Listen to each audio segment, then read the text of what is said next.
Welcome to the Memory Health Made Easy podcast. I'm your host, Dave Norris, and what a wonderful conversation we have today. But first, we've got a few questions. Are you feeling really on edge? Are you having difficulty sleeping? Is there a sense of underlying anxiety and inattention that just seems to be ever persistent in life right now? Are you feeling a sense of helplessness and loss of control? Well, you're not alone. And it is entirely normal human reaction to what is a very strange, unique, and overwhelming situation that we're facing in our communities right now with coronavirus. Today's guest is Professor George Jelinek. And in today's podcast, we go deep on understanding how we can create greater spaciousness with our thoughts, improve our choices, create greater awareness, and improve our control about what we can do to reduce our sense of overwhelm and anxiety. If you're saying yes, yes, and yes to those things, then please join me on this wonderful conversation with Professor George. And here's why we need to listen to Professor George. He's the founder of the Neuroepidemiology Unit at the Melbourne School of Population and Global Health. This unit focuses on understanding how we can modify our lifestyle risk factors that can change the progression of diseases like multiple sclerosis and Parkinson's disease. He's also served since 2017 as the chief editor for neuroepidemiology in the journal Frontiers in Neurology. He's had the distinction of being the Professor of Emergency Medicine Australasia and being the first person to hold such a title. Not only that, he's published more than 150 peer-reviewed papers, 7 book forwards, and 8 books, one of which is the life-changing Overcoming MS, a tomb of work that has helped save thousands of people's lives who suffer from this particular disease, and Professor George is one of them. As somebody who's surviving MS and thriving, he's never been more healthier in his life than ever before. Today's conversation goes to the heart of his personal journey and the journey that he's witnessed in others. And it's distilling the key tools, one of which is the power of mindfulness. And that's where we start today's conversation. So join me in today's conversation with Professor George Jelinek. G'day, this is David Norris, and this is the Memory Health Made Easy podcast, brought to you by memoryhealthmadeeasy.com. Easy to remember, isn't it? All right. Well, I'm joined today on the Memory Health Made Easy podcast with a very special guest, Professor George Jelinek, who's kindly taken me up on my offer many months ago to have a conversation around lifestyle factors and reducing a risk for neurological conditions, of which he has a very first-hand and lived experience. And I just want to welcome Professor Jelinek to today's show and thank him for joining me. Thanks, David. Thanks. It's really good to be here. Now, I'm going to do the classic Australian thing. So for my audience that do know me, I do tend to ask permission that Professor Jelinek, would you be okay if I call you George? Yeah, of course. All right, George. Yeah. George, one of the things that I first, I guess, came into your world of knowledge, and what a massive world that is, was your seminal work around MS. And I wondered whether you could share with us your own story around your body of work, what drew you into it, and where you're at today. Well, that's a long story, so I'll give you the fairly cut down version, because I have been known to carry on a bit about it. But my mother had MS, and she was very disabled from it when I was a small boy. So growing up, probably around the age of 10 or so, she developed MS. And then over about 13 to 15 years, I guess, she deteriorated to the point where she was bedbound and unable to do the simple functions of daily life, like brushing her teeth or feed herself and so on. But stayed at home throughout that time, which I have to say I was very happy about, although I was an intermittent visitor, I guess, because I had my own life and I was going to uni and studying to become a doctor and so on. In fact, it was, I think, in my third year out of medical school that she died. And I was very profoundly affected by that. But in a sort of unusual way, I guess I practiced a the age-old art of denial, really. I certainly never, ever considered, nor did I even look into it, that it was possible that it might happen to me, that it had any genetic basis. And so 18 years later, I was astonished to find myself sitting in a neurologist's office being told I had MS. And at that time, I was a really busy academic emergency physician. A couple of years earlier, started a very major career transition into academic medicine and was chairman of the Department of Emergency Medicine in Perth at Sir Charles Gardner Hospital. And so I was incredibly busy, but also very fortuitously quite skilled in research and in academic matters. So my own diagnosis, although it was complete life changer and totally turned my world upside down, within weeks to months, I was able to start looking at the scientific literature around what I might do to help myself, which wasn't exactly a fashionable concept. This is now 21 years ago. And it certainly wasn't accepted, even to the degree that it is today, that there was anything you could do about MS. And that was pretty much at the time when there were just the first few immune modifying medications coming onto that market, as it were, and one of which I was offered fairly soon after diagnosis. But within, as I say, within months, I had formulated a fairly comprehensive lifestyle plan for myself, which I have adhered to since that time and still do just as rigorously as I did then. And I'm really happy to say that I'm perfectly fit and well. I was 45 and I'm now 66, and I run and swim well. Swimming is a little bit more challenging at the moment in the absence of any pools being open, but I managed to get down to Port Phillip Bay occasionally and have a swim in the ocean down there, even despite the cold. I live a ultra healthy life, really. I eat a plant-based whole food diet with seafood in addition. I get frequent sun exposure deliberately over as much of my body as I can. I take vitamin D and omega-3 supplements. As I said, exercise regularly, and probably pertinent to what we're going to talk about a bit today, I meditate regularly as well. Yeah. When I reached out to George, for the people that are listening, he was kind enough to entertain a yes, which I'm always excited about. When some people just say yes, I'm happy to have a conversation. But he said, but there was a button. I was waiting for the heavy letdown or the gentle letdown in this instance. He said, but I'm trying to be more vigilant with my practices these days and being consistent. So Dave, would you mind if we have a chat later or earlier next year?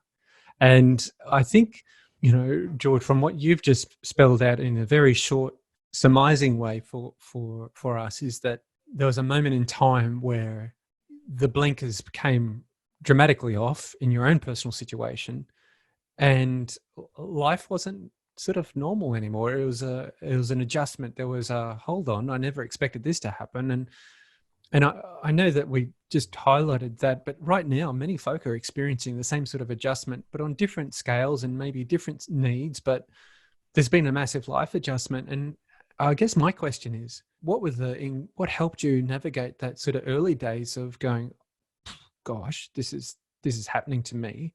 How did you navigate through that moment? Again, it was it's a pretty long story if I don't give you the cut down version, but I guess the thing I felt in my own mind helped me really embark on a sort of journey with the whole thing and to see it as a challenge and as a something of a passion, was that I was able to reasonably quickly face the reality of it. And I'd been really good at denial for that 18-year period. I hadn't really given it any thought. I mean, I'd more than not given it any thought. I'm sure I was actively suppressing a lot of the emotion around my mother's death and a lot of the things to do with that loss that I'd had. And I think what really helped me at the time, I was very fortunate. I had a very good mentor and guide through that period who was a physician that I had worked with earlier in my career at one of the hospitals in Perth. And he was very much into the whole notion of distress and how emotion can act as a precipitant for illness.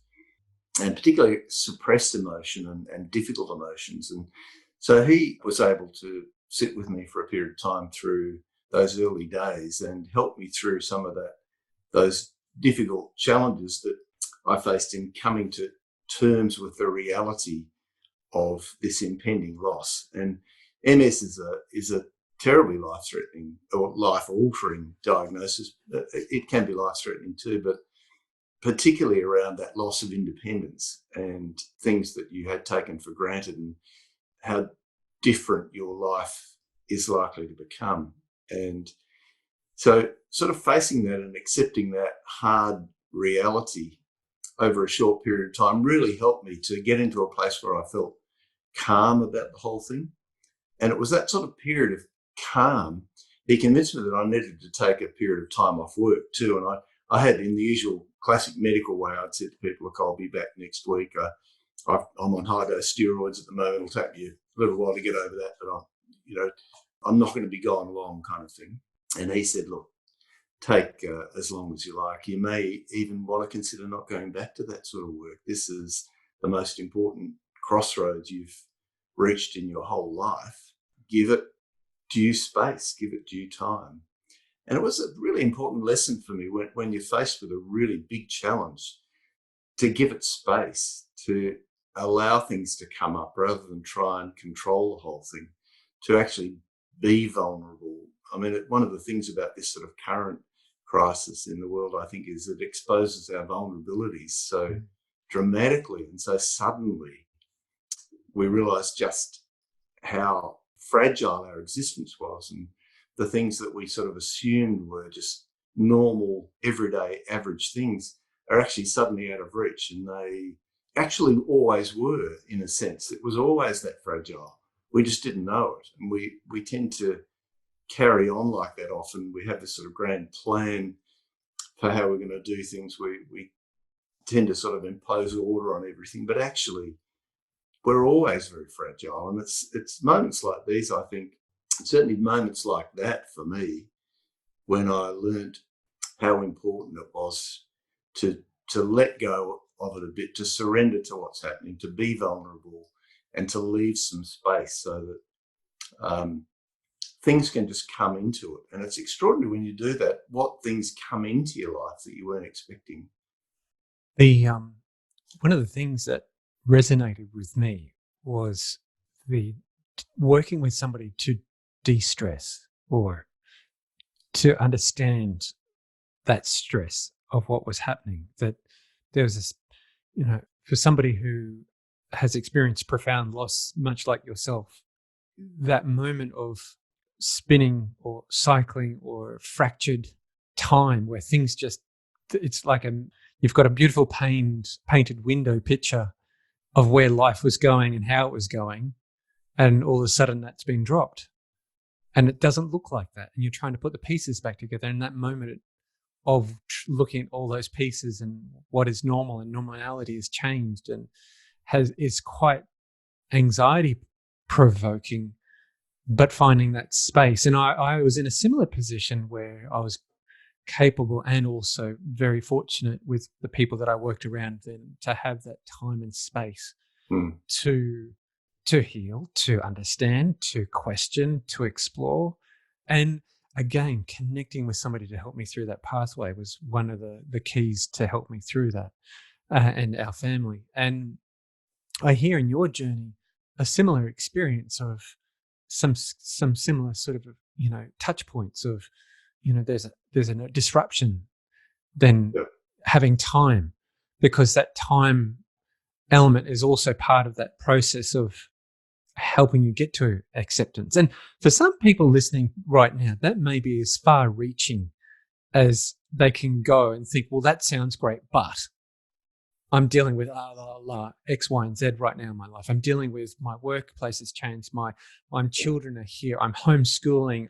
My husband or wife has just lost their job, and we are dealing with crisis. And I guess for them, it's what are some of the tools that you've discovered through your journey, George, given the immediacy of when things aren't applied regularly, when you're not taking your lifestyle medicine, that things can get unstuck and play out in a way that it threatens your independence in life. What are the things that you do to keep a handle on that routine and ritual, and how do you navigate those moments of disruption? Because they happen, and they're happening right now for all of us.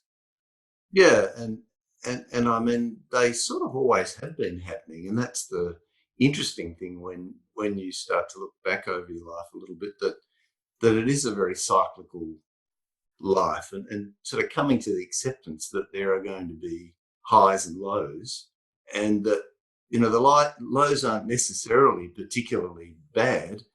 Your life may well look like it's in turmoil, but often when you look back on those times, you think, gee, I learnt so much from that period, or I changed so much, or I grew so much out of those things. Oftentimes, when I look back on my life, I think actually some of the happier times, sure, they were great and they were very enjoyable and happy, but I learnt more out of some of the suffering and some of the difficulty that I've been through than I have out of the happier times. And it for me, a lot of it's been around an acceptance of that you don't actually, the sort of notion that we're somehow stable and unchanging and so on, actually probably needs to be challenged a bit, needs to be changed a bit. I mean, I realised through that period of the MS diagnosis and the aftermath of it that I wasn't going to go back to being the same person. It took me some time to work that out, and that my life wasn't going to go back to the way I'd imagined it. Whichever way it went, it was going to be different. And I think that's one of the things that people are probably starting to understand about this crisis, that life isn't going to go back to the way it was. And I'm not suggesting that I can predict how it will look, but I'm pretty certain it'll look different for most of us. And I guess then the question is, what are the tools that will help you best reach a place where you find you have some comfort with those kind of notions? Because they're pretty challenging notions for most of us. We've got that sort of very comfortable sense of identity and comfortable sense of constancy and so on. It feels so foreign, doesn't it? If somebody's listening to this right now, that they're in a moment of such disruption and experience of overwhelm, or that sense of hopelessness because the clarity of what's in front and what you can predict isn't there. And hearing these terms around acceptance, gratitude, even thankfulness sometimes when we have these disruption moments in our lives, because there are many gifts in it as well, for growth, for turning and reflecting on what is important. But going from that moment of overwhelm and that challenging experience to transitioning to that space does require some effort and does require some support and does require something to be in the toolkit. Yes. So what have you found to be important parts? And look, you can obviously talk about it from your experience, but there's been many people that you've worked with as well, that you've seen changes as well in them. What have you learned through that experience? Yeah, and I think the biggest part of my own personal toolkit around that is meditation, and that is certainly years back and decades back, it might have been seen as a little bit fringe or something, but these days I think the average person who stumbles across meditation can be reassured by the fact that there's a very large breadth of science underpinning it these days. So I think since the time of John Kabat-Zinn at Massachusetts General and the work he did to bring mindfulness-based stress reduction into the mainstream, to actually teach it, study it, research it, we can now be reasonably confident that there are a whole range of health benefits you get from regularly meditating, and particularly meditating in that tradition, mindfulness-based meditation. I mean, the meditation has been around for thousands of years, as most people probably know, in a variety of different formats. But mindfulness-based stress reduction, or mindfulness-based meditation in particular, is a somewhat, even though it's been around for a long time, is a somewhat sort of more targeted approach to an old spiritual practice with a particular sort of health benefit in mind. So one of the things about sitting with yourself on a regular basis for a defined period of time and allowing what's there to be there and simply observing it, which requires some practice. I mean, they call it meditation practice for a reason. It takes a lot of practice. And I've got a few good, really close friends who've taught me a lot of things about meditation over the years. But one of them's always said to me, well, look, if you sat down and said, I'm going to learn the piano, and pulled out a piece by Chopin and put it up and wanted to play it on the first day, rightly, you'd think you're a bit nuts. And the same applies in meditation, that it does take quite a lot of practice to get good at the skill of being able to sit without judgment about the things that are coming in and out of your mind, and about the sensations that are going through your body, and about the emotions that might be coming up, and learning to watch them with some curiosity. And particularly in times of crisis, just allowing them to be in a bit like sort of stirring a teacup with tea leaves. Once you sort of stop engaging with it, the tea leaves start to settle, and the fluid in the tea starts to look a bit more transparent. You can actually see a little bit more clearly what your inner landscape really looks like. And that's been an enormous help, because we all go through those patches where things are in turmoil and life takes a turn for the worse, and there are crises and there's loss and so on. But to learn a sort of a compassionate acceptance of those things through that regular practice of just watching what's going on internally without judgment, that's a really useful life skill, I think, that you just get better and better at. I mean, there's some really good work around it that shows that right from the very first time you sit down and you pull up a meditation audio file from somewhere on the internet and you go through the instructions for a half an hour, that very first time you get some benefit in your health. Your blood pressure comes down a bit, the cortisol secretion goes down a bit. There's a few measurable things that happen the very first time you do it.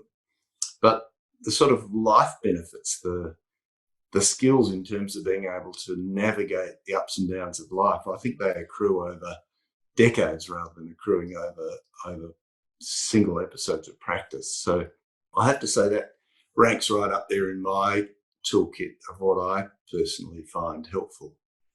It goes to that sort of concept of the theory of cognitive reserve, of we continually making investments into our I guess you could call it your memory bank, folks. But in this experience, we're talking about a skill associated with just building up our capacity to be resilient through these difficult times. And this practice of attentive and compassionate awareness to ourselves is one that confers many benefits. And listeners to this podcast will have heard me talk about the impact that these practices have on our cognitive fitness, but also, as you're pointing out, George, that there's clearly also some physiological benefits in terms of heart rates and blood pressure. And I know some of the work out of UCLA points to telomere lengths and all sorts of different things as well. And for the person that's listening today that hasn't had an experience of meditation, did you, in your experience, when you were diagnosed with MS and came to meditation, was that your first experience at that time of looking at these sort of practices, these mindful or attentive practices? It wasn't. When I was a 21-year-old, I took what's called a gap year these days and went to Europe for a year on my own as a young mid student and travelled around. And I just got attracted to that culture in some way. And I remember I was in Geneva and I saw an ad on a lamppost somewhere for a meditation class. I thought, oh, that sounds interesting. So I went along to that and then started meditating. That was transcendental meditation, which was in vogue at the time. And I kept that up for a number of years and gradually started to let go of it because I probably really just got too busy in my day job, as it were, and started to be less aware of my own sort of needs through that period as I started to attend to everyone else's, in the important medical work that I was doing. But I certainly had to rediscover it and felt the need very acutely when I got sick and my whole life looked like it was going to be derailed. What do you see now? What do you experience as those benefits that you've experienced that you can attribute to maybe the singular experience of meditation, but also the cumulative benefit of it by also practicing a healthy diet and a one that has physical exercise and beautiful, nurturing relationships with loved ones. What is your experience of the benefits of meditation or mindfulness practices been in your life? I think one of the things that I get from it is a gradual change in my attitude to life and in my attitude generally. I guess one of the things that's brought me is a deeper sort of ability to have insight about things. I guess, for instance, using an example, I suppose, of what's currently going on, one of the things when I'm confronted with difficulty and crises is that, and this has sort of been a subtle add-on, I guess, to mindfulness over the years, that it increasingly, when you don't feel that you have to jump into any particular response or reactivity to something. I mean, one of the things it's done is reduce my reactivity to both the ups and the downs, in a sense. Not that I'm enjoying life any less, but I don't necessarily react to crisis or react to difficulty in the way that I did. And often when there is difficulty, what I react with is a sense of looking at the choices that difficulty throws up. So I guess in this situation, what we've got always, the thing that dawned on me probably through that early part of my MS diagnosis was, in my work with a number of people who helped me, was understanding how many choices I had, that it wasn't a really simple choice of just accepting that I was going to get worse or taking a medication, but there were a whole range of choices open to me. And one of the more sort of interesting choices is the choice of how I responded and the choice of the reaction I had. And that's a byproduct, I think, of the medication, of the meditation, that that when you start sort of looking at the things that are going through you, that are going through your mind, the sensations in your body and so on, is that gradual lessening of the reactivity to them, so that you are much more an observer of them than directly reacting to them, which actually then opens up some choices, because you have choices about how you might react to them, should you wish to, or you can maybe just continue to observe them.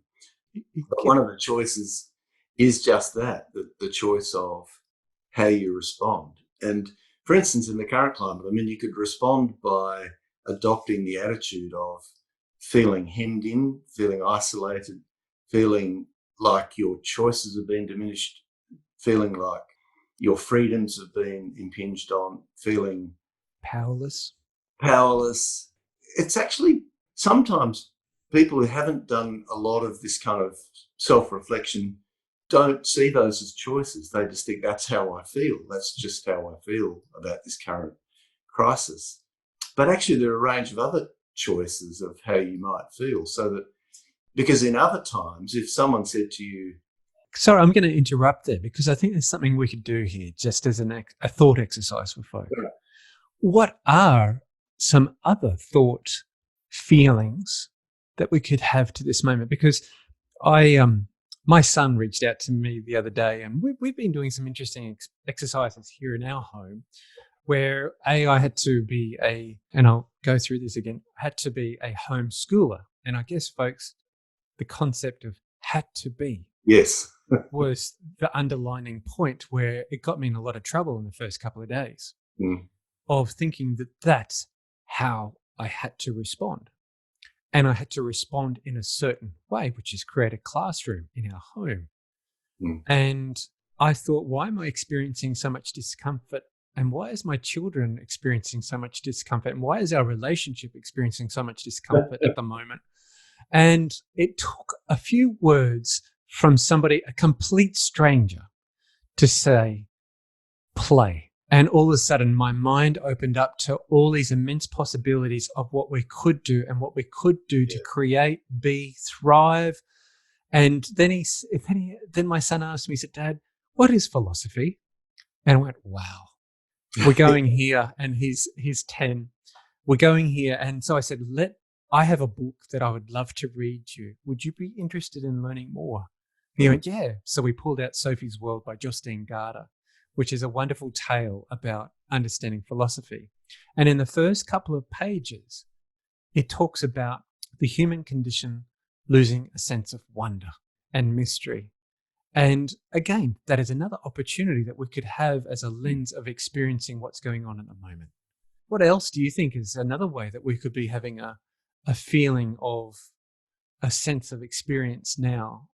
What are some other words that you think are a choice that is available to people right now? Because I imagine, and I have heard, and I'm witnessing in different communities that I'm involved with, people don't feel like they have a choice. And so describing and experiencing and thought and role-playing this little bit about what are some of the other opportunities that we have in front of us. Yeah. Well, I guess if you look at it and you think, gosh, if someone 6 months ago had said to me, George, you have to stop work, you have to be at home, you can read all the books you like, you can play music, you can go out for a run if you want, you can meditate to your heart's content, I'd say, fantastic, what an opportunity. Because in the mindset of being in a timetable and with lots of commitments and so on, that looks like such a wonderful way to be. And yet when it's imposed on you, if you choose to respond in that way, then it looks like you've been confined, you've been isolated. And it really is it's a matter of how you perceive the two, because one of the choices is to spend a bit more time doing those really enjoyable things that you can get deeply involved with rather than superficially involved with.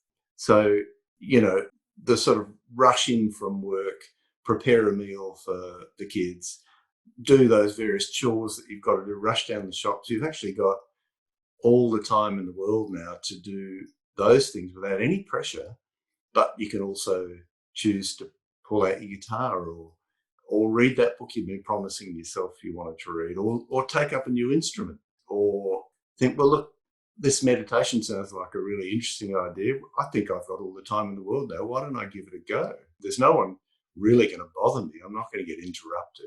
I can have a really consolidated period now of maybe 6 months learning how to meditate. It's all online. I've got access. Actually, if you compare this time on the planet for something like this to come along, has there been a better time ever in history for us to be in this situation? I don't think there has. I was reading. Again, it's this kind of almost a kind of cultivated attitude of gratitude, essentially, isn't it?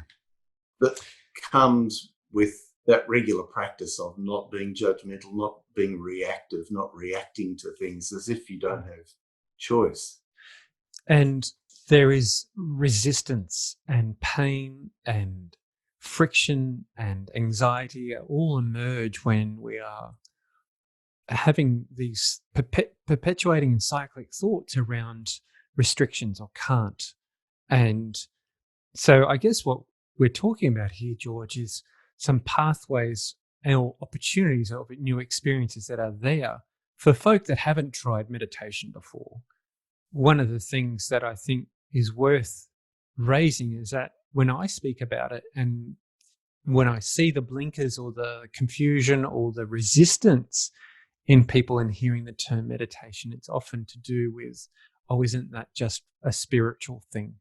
Isn't that just a religious thing? I don't know how that sounds too woo-woo as a sense of resistance to the opportunity. So if you're in that boat and listening to this and have those sort of responses, then I guess what George is saying is that there's still a ton and a dearth of science now to validate that this is actually an exercise of attentive and compassionate awareness that is a tool to help your brain work a little bit differently, to have body experiences and real health benefits. Now be sure to grab your bonus material for today's episode, 29 practices to help deal with life crisis and change. Yours free at memoryhealthmadeeasy.com, episode 15. Now let's get back to the conversation. Where do you encourage people to start, George, when they're coming into the ecosystem and, of your world, or whether they're coming into those clinics and they're being prescribed, I want you to start meditating. How do you bridge that conversation to help people connect with that? Okay, I've got to do this. I think I need to try this. I guess I've had the luxury, David, of having, I've been running live-in retreats for people with MS for nearly 20 years now. So I had the luxury of 30 odd people who've all paid some money to come and sit in a room with me for a week and learn all about MS, but at the same time, sit in a group and meditate with me. So because people have sort of surrendered themselves to this process and come voluntarily and are looking to try and get something out of it to change something, then they're much more open to it. So particularly, I think doing it with a group can be really helpful because it tends to break down a lot of that nervousness and the embarrassment and the feeling like it's odd or something when there's a group of 30 people all sitting together doing the same thing. And of course, it really helps if you've got a good, experienced meditation teacher. But these days, as we were just saying, really, in this time, there are so many good apps that are out there. I think Smiling Mind, Headspace, a number of them done in Australia. In fact, my MS website has got quite a few guided meditations. It's as simple as putting a pair of headphones on, even just with your mobile, going to a website or on your laptop and opening up a guided meditation and sitting there for half an hour. It really just requires a little bit of curiosity and willingness to experiment and say, well, why wouldn't I give it a go? If people are saying it's got these benefits, why wouldn't I give it a go? And of course, I could give another sort of 2-hour lecture on the health benefits of it, which would be utterly convincing, I'm sure. But there's only really 2 things that have appeared in the medical literature that we know can grow new brain cells with certainty in the places you want to have them growing. So in the hippocampus and in places where memory resides, where a higher cognitive function resides, in those parts of the brain. Meditation does it, but exercise does it as well. So those 2 are proven to grow brain cells in the right places. And they also shrink the bits that are unhelpful to us. So if you meditate regularly, the amygdala starts to shrink in size. We can see those changes on MRI in people who are regular meditators. And they're the bits that grow are the bits that are threatened in dementia, for example. And so if there was an antidote to dementia that was in drug form that was as effective as what meditation is, then everyone would be on it. It'd be a bestseller. And these are things that people can do themselves to mitigate the sort of consequences of aging in our community. And for me, it's not just preventing memory loss and things like that. It's really about a deeper and better appreciation of life. They're the kind of benefits that you start to realise you're getting after doing it for many years, that life's easier to navigate. The downs aren't so painful.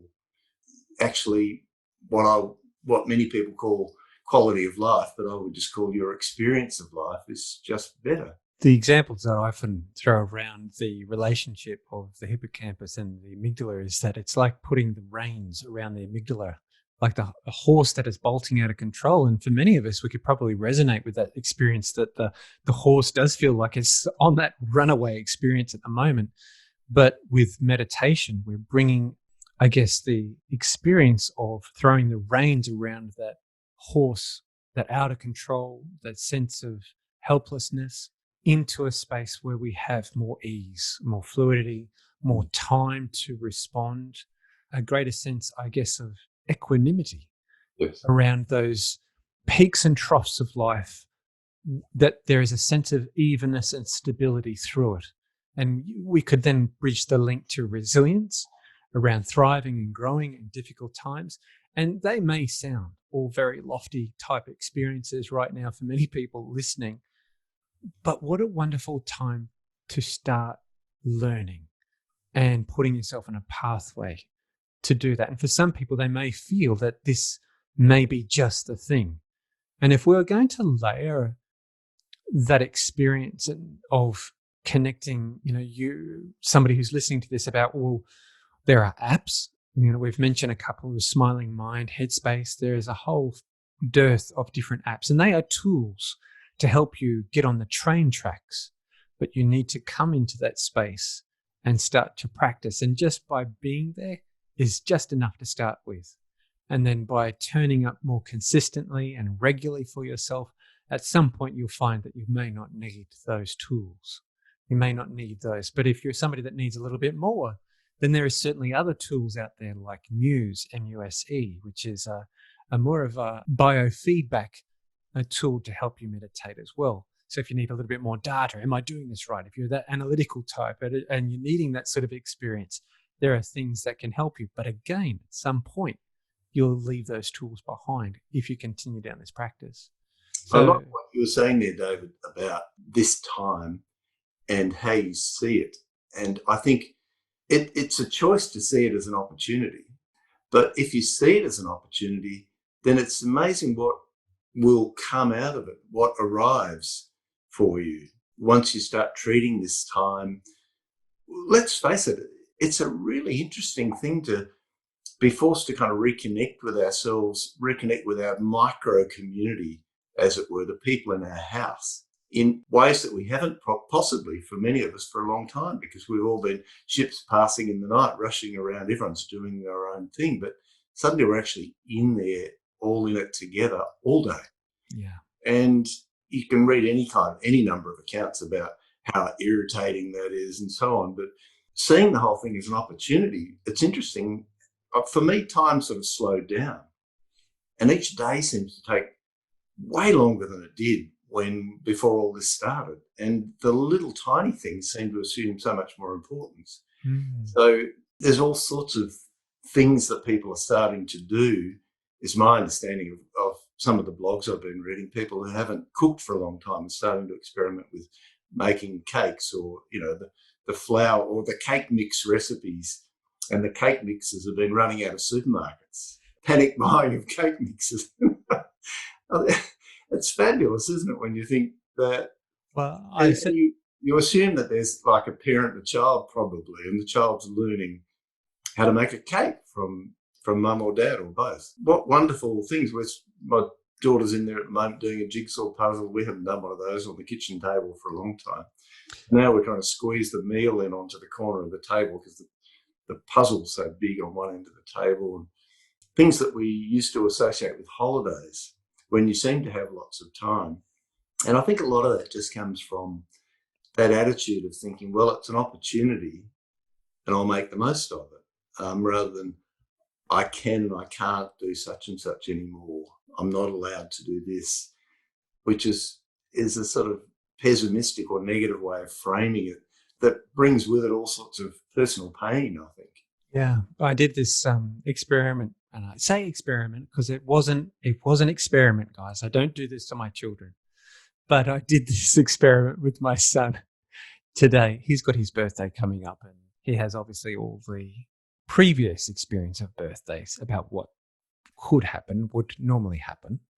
And now this is a different experience of his birthday. And I said to him, well, what could we do here? What are your ideas? What are some of the things that we could just do differently that would create a wonderful experience? What are your thoughts? Mm. And so he went away and he came back with this mind map that he'd made up on a massive piece of paper and colored it in. I said, I reckon we could do all these things, Dad. And I think there are so many different opportunities to explore and also dive deeper into those things that we maybe take for granted as things we can do, but now they're just being brought up as what a wonderful and valuable thing we could do with these things. I was listening to you speak then, and it reminded me many years ago of hearing Eckhart Tolle speak. And I'm going to do my worst impersonation of Eckhart Tolle, but he said something along the lines of, what is it about the present moment that is the cause of your dissatisfaction? It either is or it is not.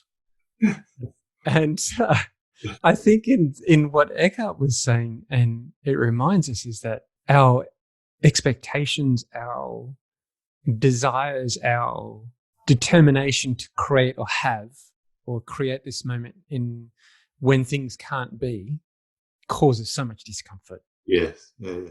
And so your beautiful words earlier around letting go, opening up, acceptance may sound like defeat for somebody who wants to achieve and win all the time, but there is victory in that experience as well of opening up to new possibilities. Wow, a lot of stuff in this episode. Be right back into it. I want to share with you a little bit about memoryhealthmadeeasy.com and what you can find over there. Programs, resources, and community, all with one goal: to help stop avoidable memory loss. Here's a great place to start. The Memory Health Checkup shows you how to identify your personal risks and also set a map and course about what to do about them. The Memory Health Fast Masterclass gets you out of the gates quickly around applying the 9 principles for memory health for life. Want to work out your brain? Improve your brain performance with How to Train Your Brain. It's a 30-day brain optimizing program. And of course, we've got our flagship community, which is all about support, and you can ask me any question, where I'm your memory health coach to guide, support, and cheer you through the steps to achieve memory health. Come on over to memoryhealthmadeeasy.com/products where you can find out more. Now let's get back to today's episode. What are the things that you've learned to help amplify or support your daily practice? Is there timing? Is there ritual? Are there moments? Are there personal tools that you find helpful to drop into practice? What are the things or pathways to help support your daily experience to get what you need from it? What's helped there? I'm probably not the right person to give people advice about this because I'm not a terribly structured sort of person, which seems strange, given my sort of background and what I've done and academia and science and so on. But and particularly more so as I've gotten older and I've done more meditation, I'm much more enjoying sort of that process of letting go into the kind of rhythm of life a bit and leaving spaces, not having an agenda. I really enjoy just getting up and thinking, I wonder what's going to happen today, without having anything planned at all. But invariably, it's a really full day. Yeah. And just letting whatever happens next happen next. So I don't swim at any particular time, although I try to swim a bit more when the sun's out because it's important to get your vitamin D, which makes you feel good, the feel-good hormone. I don't run at any particular time. I don't have a schedule of when I run. I run if I feel like running, and I swim when I feel like swimming. And even to the point where some days I don't eat breakfast because I don't really feel like it. And some days I won't have breakfast or lunch because I don't feel like it.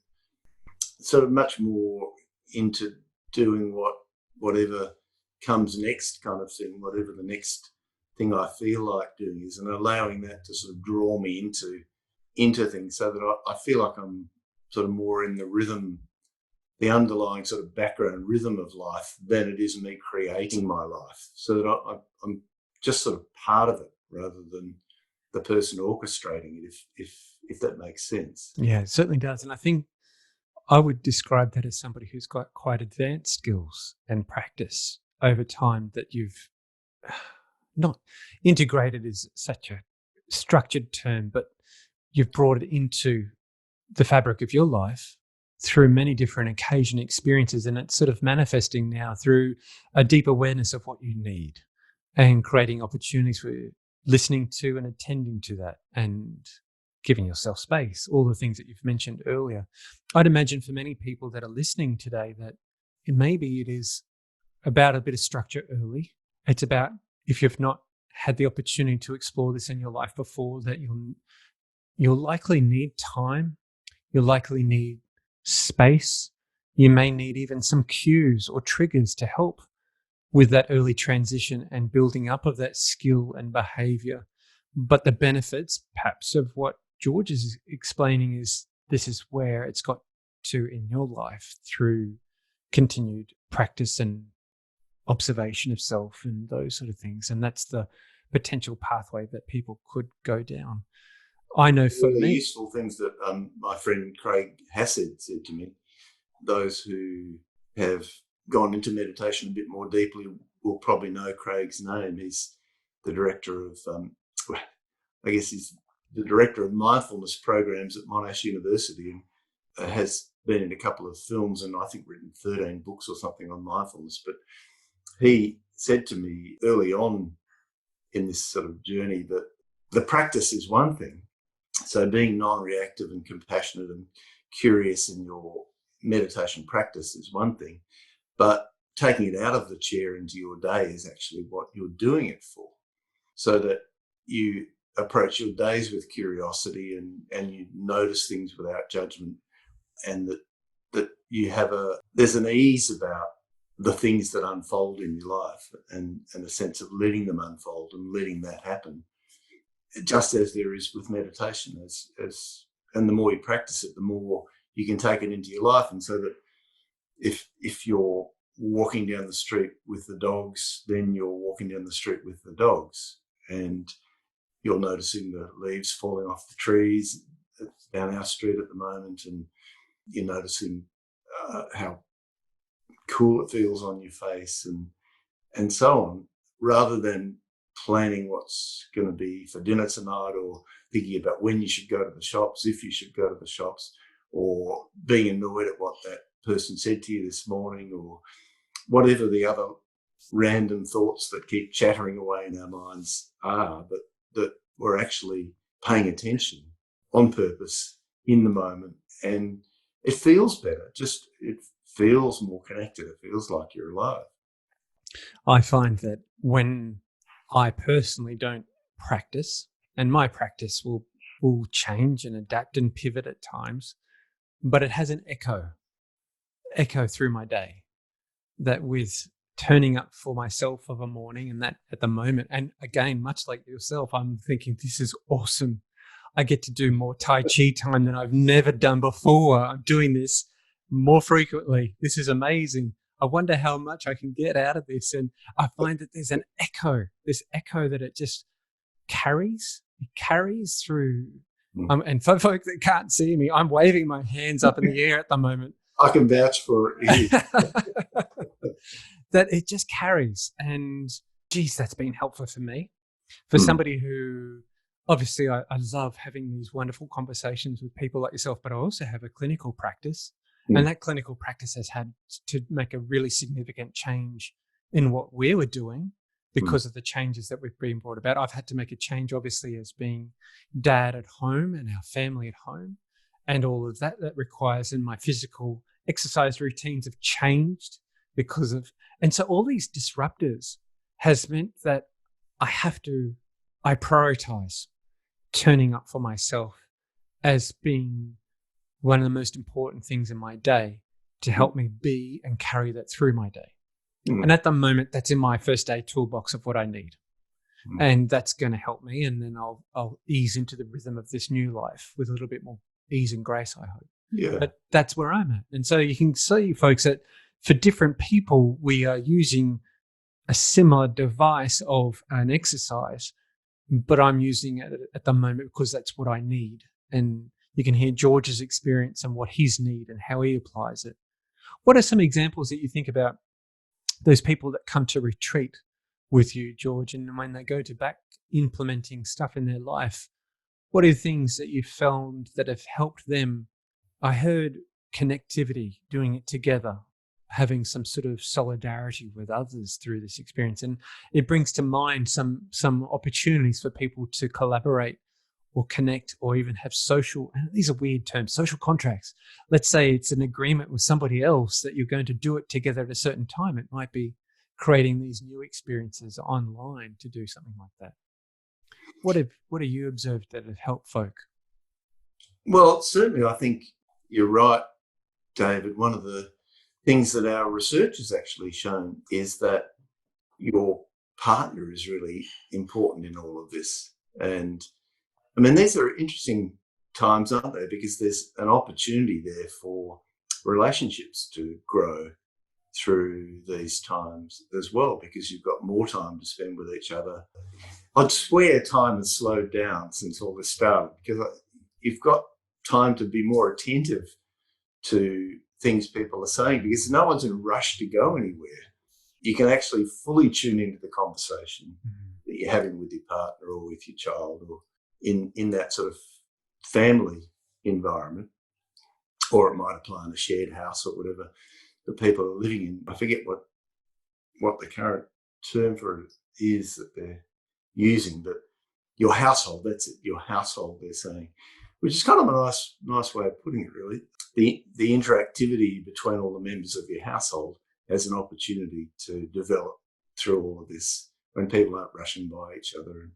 So you were saying when people come to the retreats, I guess one of the things that I always say to them is that when you go home, in the retreat environment, it's really easy because we're cooking all the food for them. It's plant-based whole food. It's real food. Someone's taken an enormous amount of effort and care and love to prepare that food. And no one will be doing that when you get home. We meditate together in the mornings at the retreats and in the evenings. But when you get home, that support will be gone. So there's going to have to be a lot more self-reliance, but also you're going to be exposed to people who might undermine a lot of those things that you are now resolving to do for yourself, for your own health, for your own life. And you're going to have to start making some choices about the kind of networks you want to have, and things that were okay in the way you looked at life before may not be okay now, and that it's okay to let some of those things go, to drop some of those things that weren't working for you, that in this sort of environment, when you've got more time, when you can actually evaluate probably with a bit more space, you may see that some things weren't actually working for you. I wouldn't be surprised if a lot of people after this experience question what they were doing at work when they've had often really positive experiences of being at home, being able to do and sometimes achieve even more than what they were doing in their workplace. I wouldn't be surprised if we have a bit of a societal shift that's driven by the people who've been at home doing their work from home in reorganising the way we all do that activity in our lives. I think that there's a whole lot of things that might flow from this societally that I think might be really useful for us. Yeah. I'm similar in that I'm hopeful that we have got this great impetus, this spark to grow and thrive out of this as a community and as a society, from observation, reflection of what we were doing previously, but also those that have been through significant change and adjustment, those that have maybe lost their job, their income, have now become creative and reflective of what they really want to do, what they really want to own up for themselves, what is the vision of life and legacy that they're wanting to create something better. And I'm hearing those type of conversations at the moment. Yes, that's my little circle and that's my little network that I connect with. But I hope that is the direction that we can create from this, that there is this opportunity, that this is an opportunity for us to grow for something better. George, I'm very grateful for our conversation today. We've covered a bit of territory around your personal experience that is, I think, going to be very helpful for people to understand that through disruption and having time and moving to places of acceptance can happen through using some tools like meditation. And we've mentioned mindful-based stress reduction. So that's the work of John Kabat-Zinn. There is also, I hadn't mentioned it, but the School of Contemplative Sciences, I think, or the School of Contemplative Studies.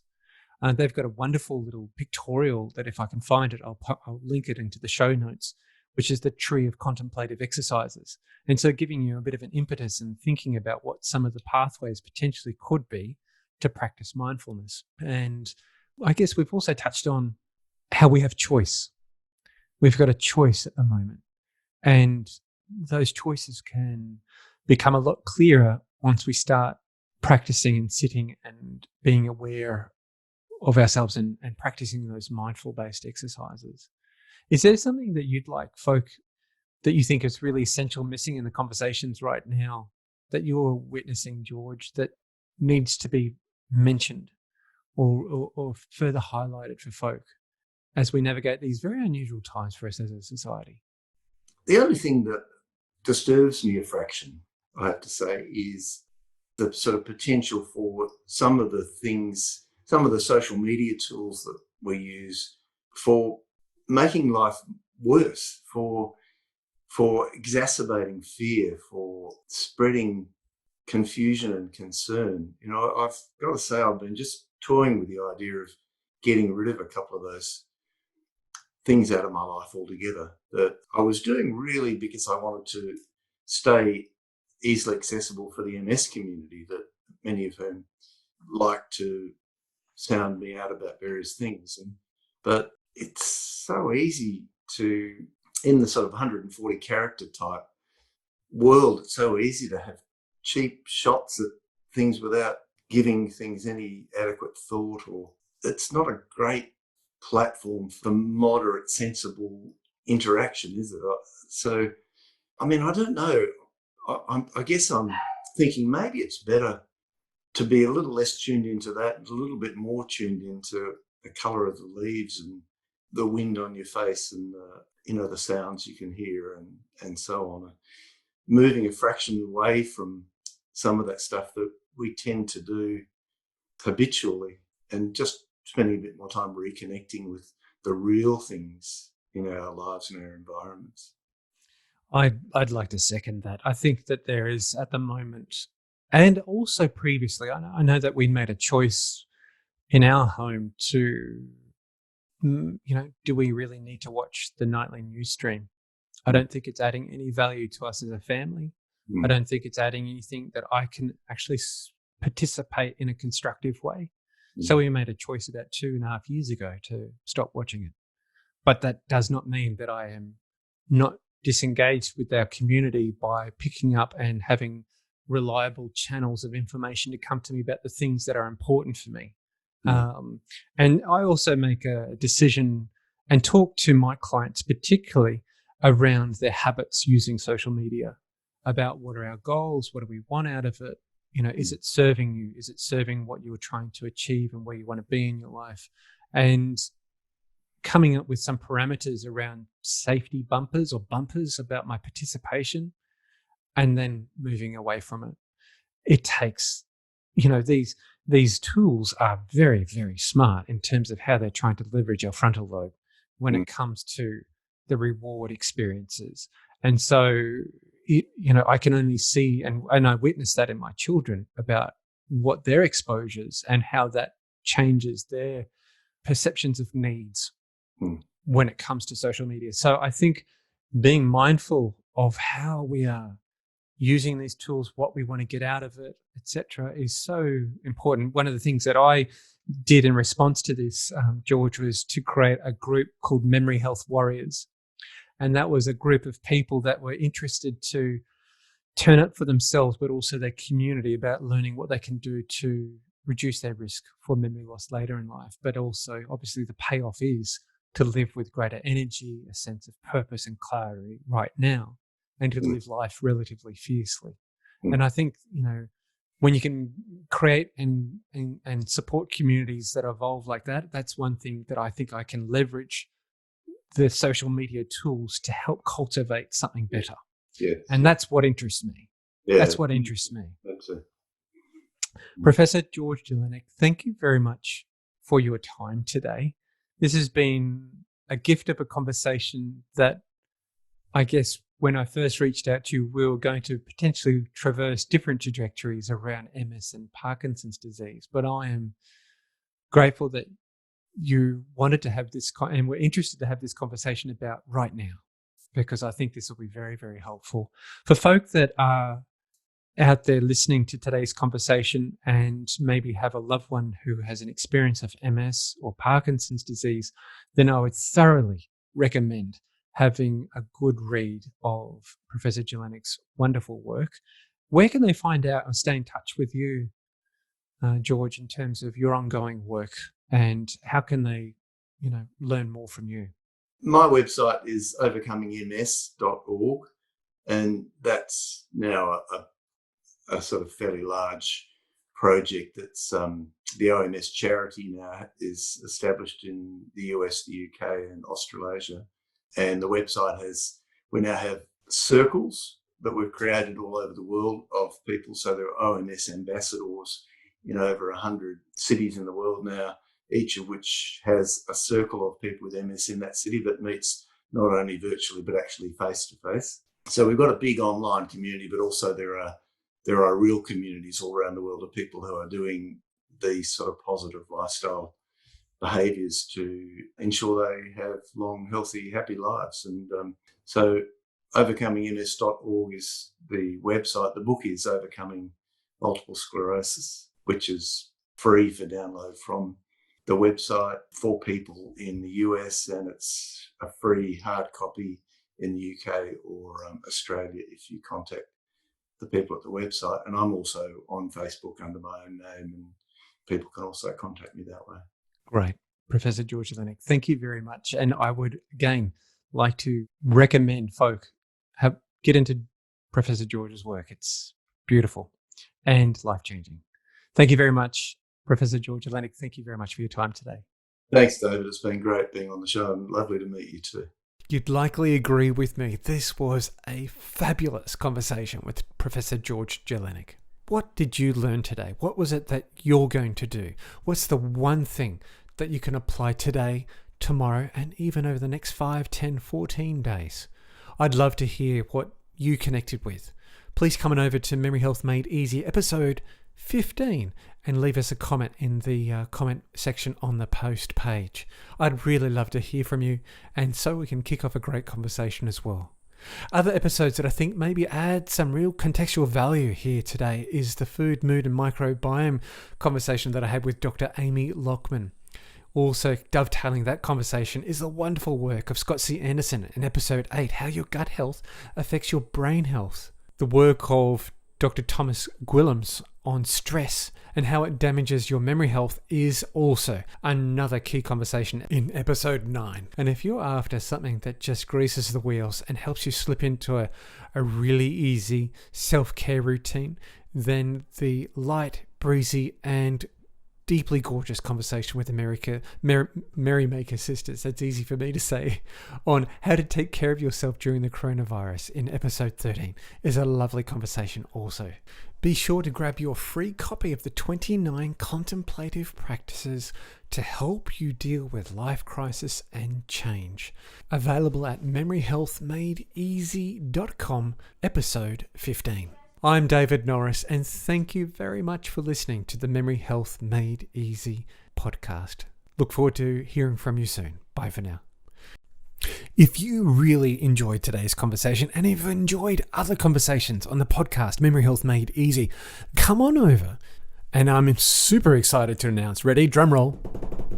That's right, I've got a Facebook group, Memory Health Warriors. A Memory Health Warrior is somebody who wants to turn up for themselves, their family, and their community, to have abundant energy and to play life fiercely so that we can have a beautiful brain for life, for memory health for life. The tribe's mission is simple. We're going to achieve 1 million beautiful brains, healthy, gorgeous brains, so that we can have memory health for life. And it's for folk who want to go a bit deeper with the content around the stuff that we go through here on this podcast. So join me over on Facebook at Memory Health Warriors. That's right, plural. And come and see what it's all about. Until next time, I'm your host, Dave Norris, and this is the Memory Health Made Easy podcast. Thanks for listening. The purpose of Memory Health Made Easy podcast is to educate and to inform. It is no substitute for professional care by a doctor or qualified professional. This podcast is provided on the understanding that it does not constitute medical or personal professional advice or services. Instead, we would encourage you to discuss your options with a healthcare provider who specializes in your particular needs.